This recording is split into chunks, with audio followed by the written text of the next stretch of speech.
এই জন্য কুক না, কুত্তার মুত খাই। কিরে শালা ল্যাংটা ছবি দেখে বলে কুত্তার মুখ বিক্রি করতেছস? আরে কুত্তার মুত খাবি নাকি একটু? না সুধীর ভাই, এই কুত্তার মুখ আমি খাই না। কুত্তার মুত মানে কস কি শালা? শুনেন নাই, এটা বিদেশি কুত্তার মুখ। এই গোপন খবরটা তুই কোত্থেকে শুনবি? আরে সুলতানা খায় বমি করলো। কি হচ্ছে পোলা, তুমি বলে কইছো কুত্তার মুতের স্বাদ আর কুকের সাথে কিরকম? ভাই নুনতা নুনতা লাগে। কুকের স্বাদ আর কুত্তার মুতের স্বাদ যদি একই রকম হয়, নিশ্চয়ই সেই মুতের নিজস্ব একটা গন্ধ আছে। ভাই, ওই কুত্তাই তো আপনাকে দুইটারে জন্ম দিছে। কিরে, তুই কুত্তার বাচ্চা না? আরে সর্বনাশ, তাইলে তো আমি যারও সন্তান। যে জিনিস সবাই বয়কট করতেছে আর ওই জিনিসের বিজ্ঞাপন আমি করতেছি। আমিও নাস্তিক, তোরা শালারাও নাস্তিক।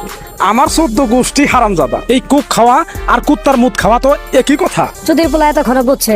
এই বাচ্চো, কুক ফালা। এই জন্য কুক না, কুত্তার মুত খাই। কোকাকোলাকে বয়কট করুন, বর্জন করুন।